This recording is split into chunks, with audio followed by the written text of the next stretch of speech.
Mon ancêtre de la 16e génération m'a guidé jusqu'à San Sebastian en Espagne, un lieu vraiment très sacré et très particulier pour moi, pour mon histoire, ma famille. Et c'est une histoire paranormale parce que il s'est passé des choses tellement folles que je crois que c'est le voyage qui m'a le plus transformée. C'est vraiment les visions les plus fortes que j'ai eues de ma vie, les plus transperçantes, les plus claires. Enfin, c'était vraiment une expérience extraordinaire et j'ai vraiment envie de te la partager parce que ça fait partie de mes histoires paranormales les plus dingues. Et je crois que si cet ancêtre-là, qui s'appelle donc Maria, est venue jusqu'à moi, c'est pas pour rien. Et même si ça fait des centaines d'années qu'elle a existé, je crois qu'elle avait vraiment un message important à me délivrer.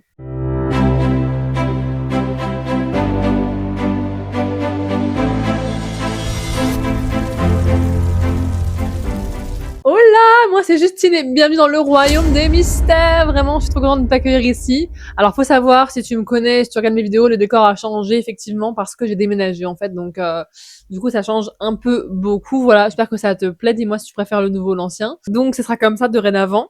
Peut-être ça va changer encore. Je ne sais pas. I don't know. Mais voilà pour les news. Donc, si c'est pas encore fait, n'hésite pas à t'abonner à la chaîne. Vraiment, je t'envoie des cœurs parce que ça me fait trop plaisir de voir cette chaîne grandir et puis de voir vos commentaires, etc. Donc, ça permettrait encore plus de faire grandir la chaîne. Donc, n'hésite pas à le faire, à lâcher un like, commentaire, partager à quelqu'un qui en aurait besoin. Et puis, on commence tout de suite. C'est parti.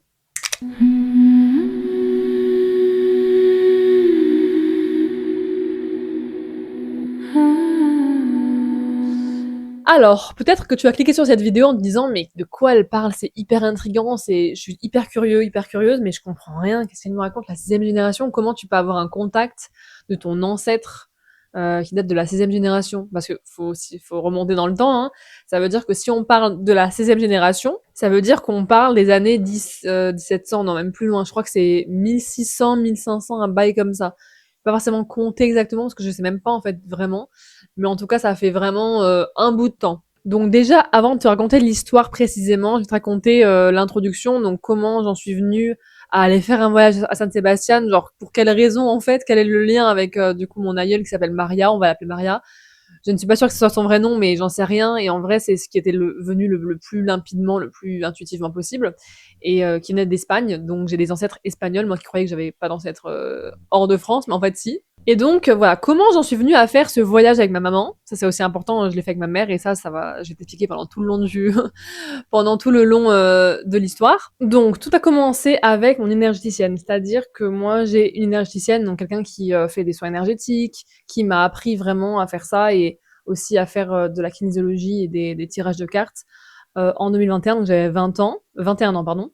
Et ma mère est venue la voir aussi pas longtemps après. Ok. Et en fait, moi j'étais à Lisbonne à cette époque-là, donc je suis aujourd'hui aussi, mais bon bref, je raconte ma life, mais en gros, à cette époque-là, j'ai passé 9 mois à Lisbonne, après je suis partie et je suis revenue, du coup, c'est pour ça que maintenant j'habite encore ici. Mais bon, à l'époque, en gros, j'habitais à Lisbonne, ma mère en France, et elle allait voir cette énergéticienne qui lui a dit, écoute, je crois qu'il y a des vœux dans ta famille, dans votre famille, quoi, qui bloquent la famille sur plein de sujets, sur l'enfermement, sur les relations amoureuses, sur plein de trucs. Et donc, ce serait bien d'aller en Espagne. Et elle a dit, avec l'air audience, j'entends, San Sebastian, pour libérer les mémoires de cet ancêtre-là de la 6e génération. Parce que du coup, c'est une énergéticienne qui arrive à voir, à capter de quelle génération on parle, en fait, de qui, d'où ça vient, en fait, et d'où ça part, et le fil rouge, en fait, de tirer pour voir l'origine et la période. Parce que je trouve que la période peut être vachement importante et peut donner vachement de précision sur les mémoires karmiques, quoi. Donc, elle nous sort ça, enfin, elle sort ça à ma mère, normal, tu vois. Et moi, elle m'en parle, mais au début, moi, j'étais en mode, même si je croyais à tout ça, hein, je croyais absolument, hein, mais j'étais juste en mode, mais je vais pas aller investir de l'argent, me faire un voyage de je sais pas combien d'heures pour aller juste dans cette ville pour libérer une mémoire karmique d'une aïeule de la 16e génération. Ça n'a aucun sens, en fait. Ça n'a aucun sens. Et petite précision par rapport aux vœux, parce que je sais que tout le monde sait pas ce que c'est. Un vœu, c'est pas joyeux anniversaire, je te souhaite le meilleur. C'est pas ça. Quand on parle de vœux karmiques, on a plusieurs vœux. On a le vœu de la chasteté, le vœu de la pauvreté, le vœu du silence. On en a d'autres, je sais plus lesquels c'est, mais bref, il y en a plein. Il y en a 7, il me semble. Et en fait, c'est comme des mauvais sorts. C'est comme, tu vois, quelqu'un de tes ancêtres qui a souhaité du mal à toutes les générations futures. Parce que dans une grande détresse, dans une grande peine, une grande souffrance, et du coup, cette personne-là, cet homme ou cette femme à souhaiter que toute sa future génération, enfin la future génération soit condamnée en fait à vivre éternellement dans la pauvreté par exemple, tu vois. Et des fois ça peut être fait de manière inconsciente ou consciente. Donc c'est super horrible, on est bien d'accord, mais ça existe et il y en a beaucoup qui portent des vœux qui le savent pas. Donc très clairement notre chère Maria, c'est ce qu'elle a fait sur toute la lignée, voilà. Et en fait on est venu la libérer très clairement, mais j'ai pas pourquoi j'ai des frissons quand je vous en parle là, my god, j'ai des frissons qui montent. Et ouais, c'était assez fou. Donc, le temps passe un petit peu. Enfin voilà, je veux dire, on s'est pas précipité tout de suite sur le voyage. Hein. Vraiment, je crois que c'est passé plusieurs mois, hein, ouais, bien plusieurs mois, 5-6 mois, un bail comme ça. Et ma mère est venue me rendre visite fin octobre. En plus, c'était une période vachement, voilà, toujours dans tous les cas, les périodes comme ça. Enfin, tout ce qui est la période octobre-novembre, c'est Halloween, donc enfin Halloween pour Samhain, je préfère pour le langage des sorcières, c'est-à-dire que c'est la période sombre, c'est une période où le voile entre les morts et les vivants est le plus fin. C'est toujours une période assez particulière, assez mystique. Moi, je me sens toujours dans une énergie assez particulière, quoi. Donc c'est assez fou. Et donc j'ai fini par accepter de faire ce voyage. Donc ma mère est venue me visiter à Lisbonne et on a pris la décision de commencer et de faire ce périple à San Sebastian ensemble.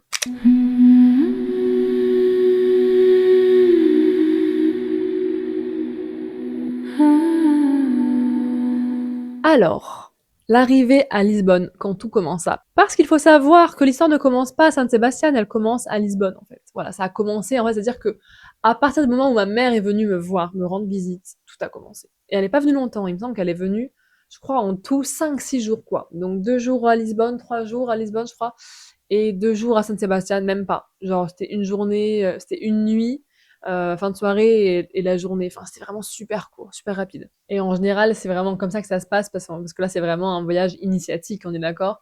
C'est qu'en fait, le voyage a déjà commencé avant même qu'il commence.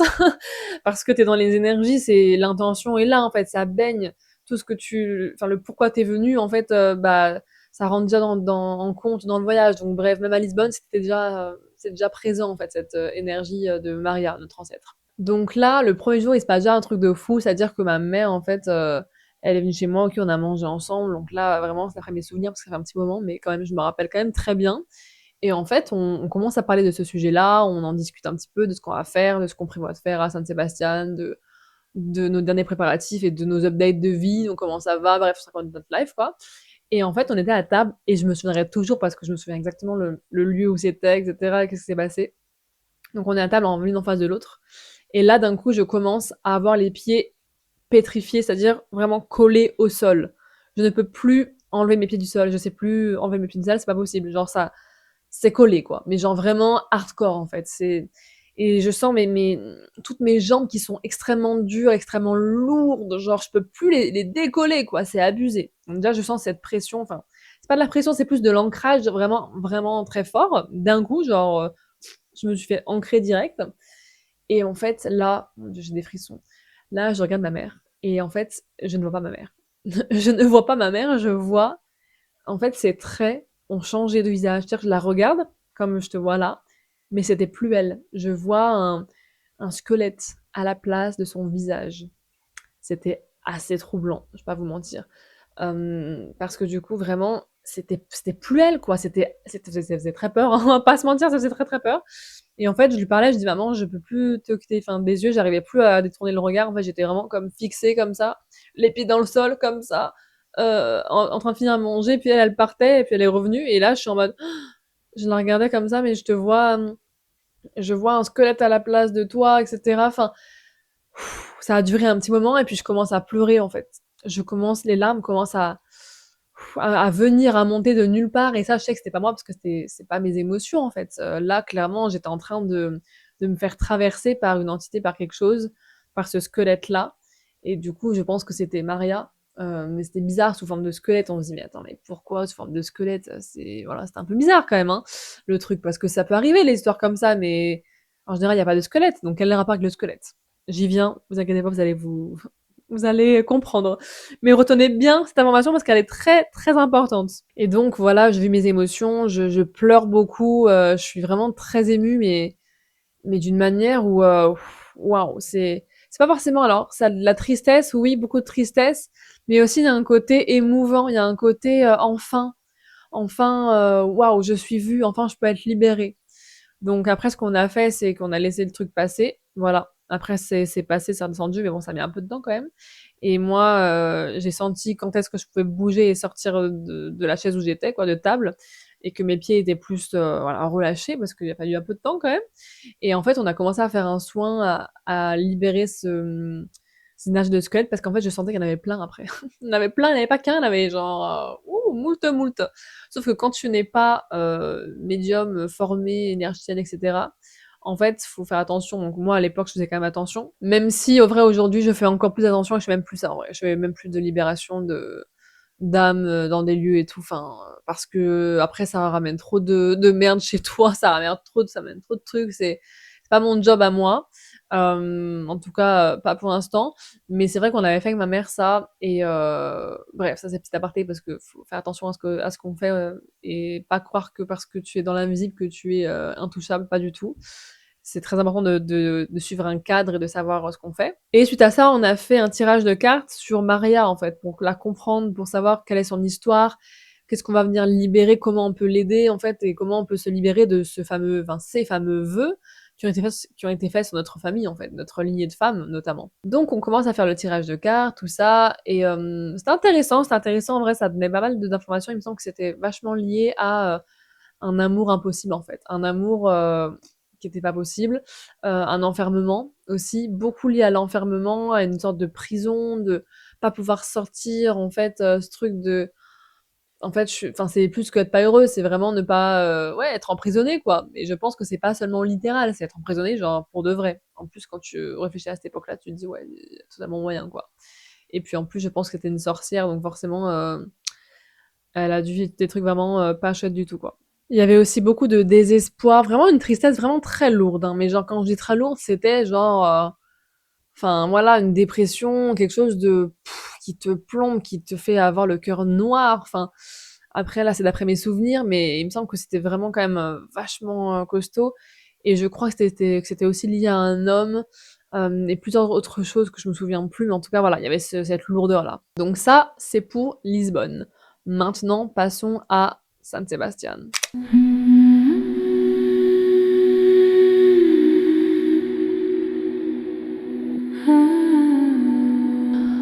San Sebastian sur les traces de Maria. Alors, on arrive. Alors déjà non, avant qu'on arrive. Premièrement, première chose, le vol. Waouh. Et je sais plus si c'était le vol de l'aller ou du retour. Je crois que c'était le retour qui était le plus flippant. Ouais, c'est ça. En fait, il y a eu le vol d'aller. Il faut savoir qu'on a pris genre Ryanair comme compagnie. Ne faites jamais ça, je vous conseille pas parce que vraiment, ça a un coup à ne jamais atterrir.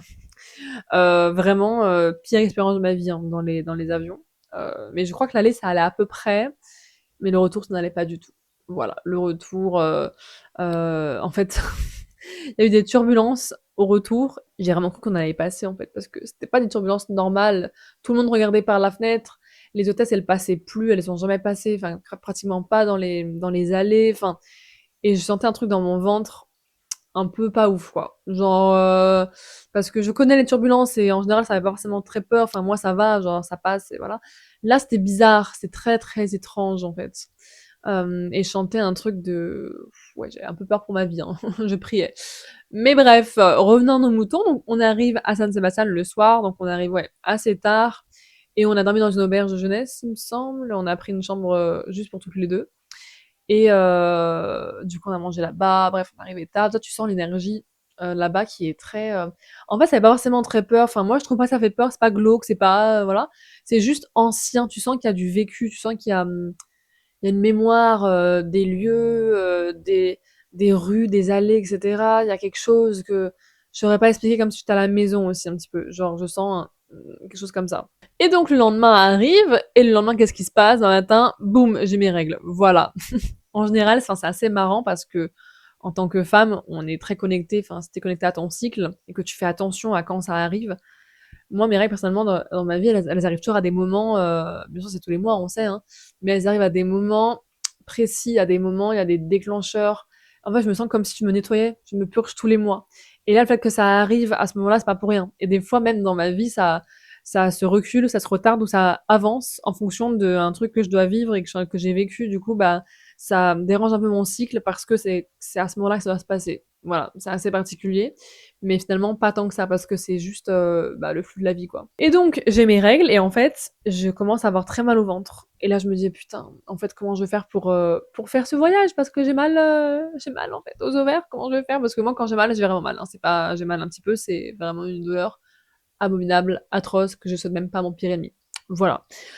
Donc du coup, je commence à flipper un peu et je crois que j'ai pris un médicament, je sais pas si j'en avais, mais je crois que j'ai pris un médicament. Ma mère m'a fait un soin, parce qu'elle fait aussi des soins et tout, donc elle m'en a fait un, pour m'apaiser quoi, en fait, juste pour m'enlever la douleur. Et ce qui s'est passé pendant ce soin, c'était waouh, complètement fou et c'est pour ça que les règles vraiment, ça peut être, pas mal difficile pour vraiment beaucoup de femmes et alors qu'en fait, c'est une bénédiction. Vraiment, c'est une bénédiction parce que tu as tous tes canaux qui sont ouverts, tu as une intuition qui est tellement claire quand tu as tes règles, tout te vient en mode boum. Genre c'est tu ouvres le champ des possibles, enfin c'est un truc de fou, hein. Genre je trouve que c'est vraiment magique en fait comme état. Et donc c'est pas pour rien que j'ai vécu ça pendant mes règles. Et pendant que ma mère me fait ce soin, elle commence à donc elle ressent ça, elle me fait le soin et elle sent des mains sur elle parce qu'elle a aussi ses claires capacités, tout ça. Elle sent des comme des mains, comment vous dire, des mains qui la lâchent, comme si on l'attrapait, on la grippait là, plein de mains la grippent dans les mains, ici au bras, et comme si, genre, elle partait comme ça. Vous voyez ce que je veux dire? Genre, et qu'on la lâche petit à petit. Et elle m'explique ça en même temps qu'on fait le soin, et c'est fou en fait, parce que du coup, elle pleure un peu, elle ressent waouh, cette libération des mémoires. Enfin, c'est même pas des mémoires, c'est des femmes qui étaient là en fait et qui nous lâchent en fait, qui nous laissent vivre notre vie. J'ai des frissons et c'était magnifique en fait. Cette libération, c'est ouais en fait, c'est bon, on peut partir, tout va bien. Ok, et pendant qu'elle me fait le soin, ça c'était une première chose qui était déjà assez folle en vrai à vivre. Et moi de témoigner parce que je chantais aussi ces présences-là, féminines, qui nous laissaient vivre en paix, j'ai envie de te dire, pour nous et les futures générations à venir. Et pendant le soin, autre chose de très très important qui s'est passé, c'est que j'ai eu une vision. Et là, en fait, moi, c'est-à-dire que j'ai beaucoup de capacités médiumniques, mais elles se déclenchent pas forcément tout le temps. Enfin, c'est un peu, ça dépend des fois. On va dire que des fois, je mets plus d'intention, d'énergie dessus, mais là, vraiment, c'était juste limpide. J'ai jamais eu une vision aussi claire. C'est comme si une vision tellement claire que je pouvais la décrire dans les moindres détails, en fait. Et j'ai déjà eu des visions, mais on va dire que c'est plus ou moins flou. Enfin, c'est pas vraiment hyper clair, quoi. Genre, j'ai des infos, mais ça reste quand même assez voilà, nuageux, quoi. Là, vraiment, c'est-à-dire que c'était très clair, hein. Là, je savais où je devais aller. C'est comme, en fait, je crois même que c'est Maria qui m'a donné cette vision en clairvoyance, qui m'a dit où je devais aller pour la comprendre, pour comprendre son histoire et pour la libérer. Mais en vrai, si je suis, enfin, totalement sincère, je crois que le soin qu'on a fait là-bas, que ma mère m'a fait, ça faisait partie de la libération. Je crois que, en fait, c'est à ce moment-là que on a coupé le vœu, en fait, karmique, le vœu de, je sais plus ce que c'était, chasteté, pauvreté, voilà, silence, tout ça, enfin bref. Et que ça s'est fait pendant ce soin-là, mais que ce soin n'aurait pas pu être fait ailleurs, en fait. Enfin, je veux dire, oui, tu peux faire des soins à distance, mais on devait être là à ce moment-là. Et c'est pour ça que c'était aussi puissant, parce que les mémoires de la Terre, ça a activé des trucs de fou. Enfin, la vision que j'ai eue, je sais que je pourrais pas l'avoir ailleurs. Peut-être que j'aurai d'autres trucs dans ma vie qui vont m'arriver un peu comme ça, mais ça sera différent. Là, c'est comme si elle m'avait implanté sa vision, en fait, où je devais aller. C'est comme elle m'a implanté pardon, un code, comme une carte GPS, quoi. Bah voilà, c'est ici. Ok. Donc, la vision que j'ai eue, c'est une grande bibliothèque, librairie, un peu comme dans Harry Potter, pas aussi noir et mystique, tout ça, mais un peu genre marron, bois, des couleurs très très chaudes, marron, enfin tout ça, bref. Et en fait, c'est une bibliothèque où t'as l'entrée, t'as le grand hall là, brrr, et t'as les étagères sur la gauche. Ta ta ta ta ta ta. C'était hyper clair, hyper limpide. Il y avait rien sur la droite, tout sur la gauche. C'était boum boum boum boum boum. Et l'info encore plus précise, qui est complètement choquante, c'est qu'en fait, je savais où je devais aller. C'est-à-dire que c'était genre au fond, l'avant-dernière étagère, sur la gauche, à peu près ici. Enfin, je savais exactement où c'était. Et je devais choper un livre, quoi. Enfin, en gros, j'ai compris que je devais aller là-bas. Ok. Du coup, j'ai dit à ma mère que j'ai eu l'info, quoi. On a fini le soin. Et je lui explique ma vision, qui est quand même assez vraiment droit au but, hein, et hyper claire, enfin, assez dingue. Et donc, du coup, bah, on décide d'aller dans la ville, en fait, tout simplement. On n'a pas cherché la bibliothèque, hein, je tiens à vous préciser, on n'est pas allé chercher en détail et tout. Genre juste on se balade, on se dit ah viens on va là et tout en vrai on était quand même assez pas dans un truc de il faut absolument qu'on cherche, qu'on trouve. On était plus en mode on explore, on regarde. C'est une très belle ville aussi, on a envie de voir tout en étant connecté à ce voyage initiatique, mais bon, on se laisse vivre aussi, tu vois, on se laisse porter. Et là, on se pointe devant une bibliothèque, heure d'ouverture à 10h, il était 9h59. Voilà. Sans faire exprès, au pif, au hasard. En plus, on a traîné un petit peu avant au parc. Enfin, voilà. On a fait notre live, quand on a déjeuné, un petit déj. Et vraiment, on a juste suivi le flow, quoi. Et donc, on arrive dans cette bibliothèque-là. Donc là, clairement, en fait, c'est même moi qui dis à ma mère, maman, faut qu'on aille ici, en fait. Il faut qu'on y aille. Je sais que c'est là. C'est la vision que j'ai eue, en fait. Je le sens. Je le pressens. On entre. Et c'est pas que là, la bibliothèque, la librairie, genre, c'est exactement comme ma vision. C'est-à-dire que, alors bien sûr, c'est un peu moins mystique, c'est un peu moins, comment dire, genre, c'est un peu plus moderne, quoi, mais c'est exactement la même chose. C'est une grande allée, étagère sur la gauche, et rien sur la droite. Genre, c'est exactement comme je l'avais imaginé. Donc là, je me dis, waouh, c'est dingue. Frisson, quoi. Là, je me dis, waouh, c'est incroyable quand même, la probabilité, et c'est pour ça que voilà, ceux qui sont cartésiens, je vous respecte, hein, je comprends, parce que moi aussi je crois en la science. Mais là, tu peux pas me dire que ça vient de mon inconscient, en fait. Je suis jamais allée là-bas. C'est la première fois de ma vie que je mets les pieds ici, j'ai jamais connu cette personne. Enfin, il y a rien qui explique cela, en fait. Rien du tout. C'est juste une info que j'ai reçue d'elle. Point barre. Voilà, c'est tout ce que j'ai à savoir. Donc on regarde les livres, tu vois. Ma mère, elle regarde un petit peu partout, et moi, je sais que c'est pas là. Je sais que c'est pas au début, je sais exactement où c'est, mais en fait, c'est bizarre parce que c'est difficile des fois de croire en ses propres ressentis. Enfin, moi, en tout cas, c'est mon cas. Et je savais exactement où était le livre que je devais, parce que je savais que c'était un livre qu'il fallait que je prenne. Mais en même temps, je savais pas trop, enfin, genre, je me suis juste laissée porter, quoi, mais je prenais les livres au hasard parce que j'ai eu la sensation que, ben, ouais, il fallait regarder les livres, que c'était important, tu vois, c'est vrai que dans la vision, je l'avais pas forcément dit, je crois que je l'ai dit, je sais plus, mais en fait, j'avais pas forcément compris qu'il fallait que je prenne un livre là-bas. Enfin, j'avais capté, mais on va dire que c'était, voilà, j'étais pas sûre duquel, que si j'allais trouver quoi que ce soit. Enfin, c'était un peu flou, même si la vision était très claire, mais moi, après, j'ai un peu douté de moi, pour être honnête. Et ensuite, on regarde les livres et on avance et je dis, non, mais en fait, qu'est-ce que je fais là? Je sais très bien où chercher, donc j'y vais. Je marche, boum boum boum, hop, étagère, l'avant-dernière, sur la gauche, au milieu, tac, je prends le livre, au pif, au pif. C'est-à-dire que je n'ai pas réfléchi, j'ai pas regardé tous les livres, attends, nanana. J'ai rien fait de tout ça, en fait. J'ai fait hop, hop, j'ai vu, hop, vision, c'est celui-là. Bra, c'est tout. Donc c'est vraiment assez dingue, hein. Et là, devinez quoi? Il y a quoi sur la pochette, la couverture du livre? Une femme.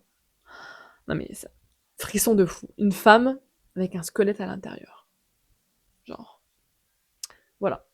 Et c'était pas juste un squelette, c'était genre exactement comme j'ai vu ma mère en fait. C'est-à-dire qu'on voit le corps de la femme, quoi, de dos, on voit sa peau et tout, et on voit le squelette dessiné à l'intérieur. Et qu'est-ce que c'est le titre? Non mais là, ça c'est pour m'achever en fait, là c'est pour m'achever. Las mujeres enfermados. Les femmes enfermées. Donc là tu te dis, ah ouais, d'accord. Donc là, moi j'étais en mode, j'étais choquée, un peu sidérée quoi, frisson de partout.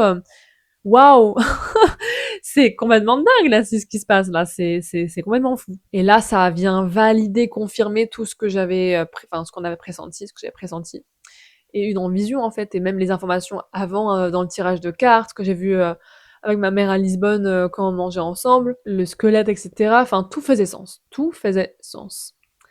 Et je commence à lire un petit peu le résumé, tout ça, et on voit, ouais, c'est vraiment ça l'histoire en fait, c'est une femme enfermée. Et donc, du coup, on en a déduit. Après, ça vient un petit peu de notre mental aussi, c'est un peu une interprétation, mais en vrai, je pense qu'elle est plutôt juste. Et dans tous les cas, peu importe parce que c'est libéré. C'est-à-dire que je pense qu'elle a été enfermée parce qu'il y avait des grottes, des caves, des conduits, etc. souterrains. Et je pense que littéralement, elle a été enfermée. Peut-être qu'elle l'a aussi, bien sûr, même dans sa tête, en fait. Elle était piégée, prise au piège, mais je pense qu'elle a vécu vraiment l'enfermement pour de vrai et qu'elle est morte là-bas en fait, et puis qu'il reste encore ses os quoi. C'est pour ça que je voyais des os et des ossements et des squelettes. Enfin, c'est assez dingue, c'est assez fou cette vision. Elle était waouh, elle était complètement dingue. J'ai pris en photo le livre, je sais pas si je l'ai. J'essaierai de vous le trouver, si je vous le trouve. Et après, ensuite, ce qu'on a fait, c'est qu'on est allé à la cathédrale, on a fait notre vie. Et là, c'était un peu plus chill. En fait, c'est comme si on sentait un relâchement tout de suite, une béatitude, une plénitude, une paix, un apaisement, un relâchement en fait de waouh. Genre là, on était vraiment trop bien. Et on a pu profiter du reste du voyage tranquille, à part l'avion qui est les chiant. Mais la cathédrale de San Sebastian, elle est magnifique. Waouh, elle m'a fait vraiment quelque chose au cœur. Elle est immense, elle est vraiment très spéciale. Et je me souviens que j'ai dit à ma mère que je me marierais là-bas un jour, voilà. Alors que, enfin bref, je sais pas pourquoi j'ai dit ça, mais bref, très drôle. C'est assez dingue. Je trouvais que, enfin, le reste du voyage a été tellement, en fait, comme si on était bercé dans un nuage de paix, d'amour, de douceur. C'était très tendre, en fait. C'était très beau et très doux finalement. C'était pas quelque chose de chaotique, de libération en mode tu pleures, tu trembles, tu pètes un câble. Non, c'est pas passé comme ça. Et pourtant, je pense que la vie de cette femme a été terrible hein, et absolument abominable. Hein. Mais en fait, la libération s'est faite plutôt dans la douceur, ce qui est assez beau. Voilà pour l'histoire de Maria et de cet ancêtre de la 16e génération qui s'est passé.